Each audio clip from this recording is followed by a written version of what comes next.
It's Try It Thursday, where I try out foods or products to make your life better so you don't have to. And today we are comparing ghee and powdered butter.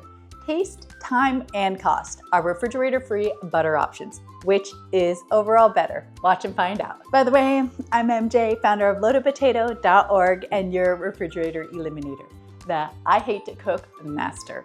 I've hacked the Martha Stewart rig system to make delicious, quick meals using just what's in your pantry for about $1 or $2 and usually in 5 to 10 minutes.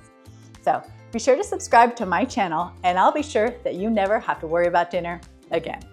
Ghee versus powdered butter. Which one is better? Which one tastes better? Which one's easier to make? And which one is more budget friendly? So some background. Ghee is clarified butter.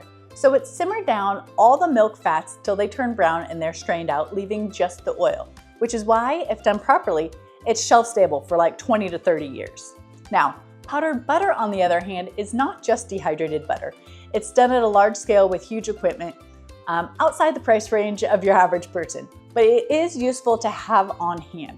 So let's make some butter and figure out which one is the best. So to make the powdered butter, you're going to combine 1 teaspoon of the powdered butter with half of that of water. So half a teaspoon of water. Now we're just gonna stir it all together. Once you got it all mixed together, it should be looking something like that. Just kind of like a thick paste. And now the hard part, we're gonna make our ghee. To make the ghee, we open the lid. Okay, that's done. It's ready to go. As you can see, it's got a very beautiful yellow color, which is gorgeous. It smells a lot more oily than normal butter because there's no cream into it, but you just open the jar and it's ready to go, completely shelf stable. So now let's discuss price. Powdered butter, you can get this on Amazon for about 20 bucks. This is 1 pound of powdered butter, 16 ounces, it's $19.99. However, it is not 16 ounces of actual butter that you get. Once you add the water, which is 50% of the amount you use is the water. So it'll be, for $20, you can get 24 ounces of butter from this container. So that comes to about 83 cents an ounce for our powdered butter, which is not bad.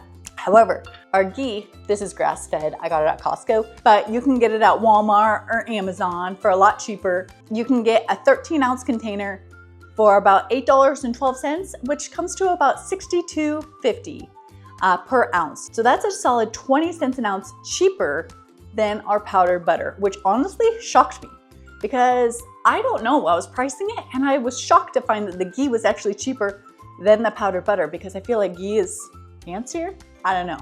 So with that said, now that we know that the ghee, if not grass-fed, just a normal ghee, is cheaper than the powdered butter. However, if you do want to get a grass-fed ghee, it's about $1 an ounce. So, I mean, we're talking pennies here. You know, it's 40 cents more an ounce, but I'm a penny pincher. What can I say? So, the only thing left to do now is taste it. So we're gonna start with our powdered butter. It's been sitting here for a minute, absorbing all the water, and it is ready to go. So around a little bit and try out the powdered butter. Okay, it's not bad, honestly. You can tell it's powdered butter, but it's got a really nice creamy texture to it. It's actually quite good.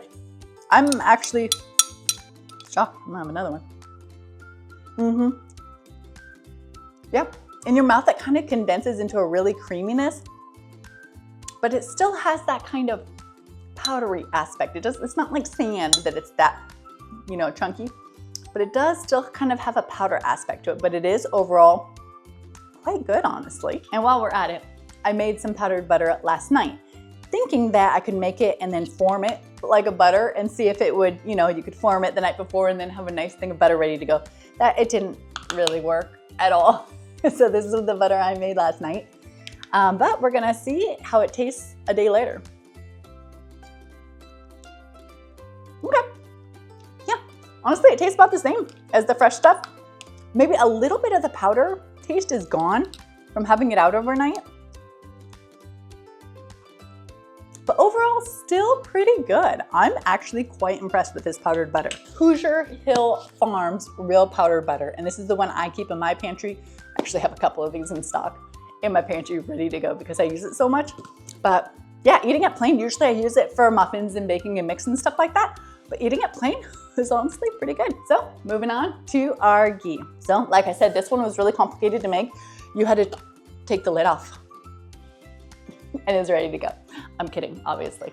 So looks like this. And again, if it's not grass-fed, this comes to 62 cents an ounce and the powdered came to 83 cents an ounce. So this is actually 20 cents an ounce cheaper. So let's see how it compares taste-wise. Okay, this has a very oily taste to it. It's good, but because all the milk fat is gone, it's very, very oily. Kind of just tastes like I ate a spoonful of olive oil. Taste-wise, I mean, it's all right. If I were to eat a spoonful of other oils, this would probably be a better tasting oil of our options, but it's not bad, honestly. I guess it just depends on what you're using it for. This would probably be really good to use on pancakes and French toast and stuff like that. And the powdered butter would probably be better used in baking. So overall, as far as taste-wise, I would stick with the powdered butter. It is a tiny bit more expensive, but it does taste a lot better. Honestly, I thought the ghee was gonna taste better, but it does have a very oily taste to it when you just eat it plain. I don't think anybody's gonna actually be eating spoonfuls of it, except for me. But it is still very delicious. It's just very oily, whereas the powdered butter still has a nice creaminess to it. So overall, I'd probably keep both on hand. This, I would use more than this, but my kids do like to use this on their pancakes and French toast. Now, let me know in the comments which one you prefer. Honestly, for some reason, I thought the ghee was gonna win. I hadn't tasted them before, except for sitting here in front of you. So I thought this ghee was gonna win, and I was actually quite shocked to see how delicious this powdered butter really was. But they both have great uses depending on what you're doing with it. Either way, they are both options and very comparable in price. So be sure to follow me for more amazing recipes using only shelf-stable ingredients, and check out loadedpotato.org to see all of our recipes, meal plans, grocery lists, and recommended products to save you time, money, and reduce your dependence on the refrigerator. Till next time.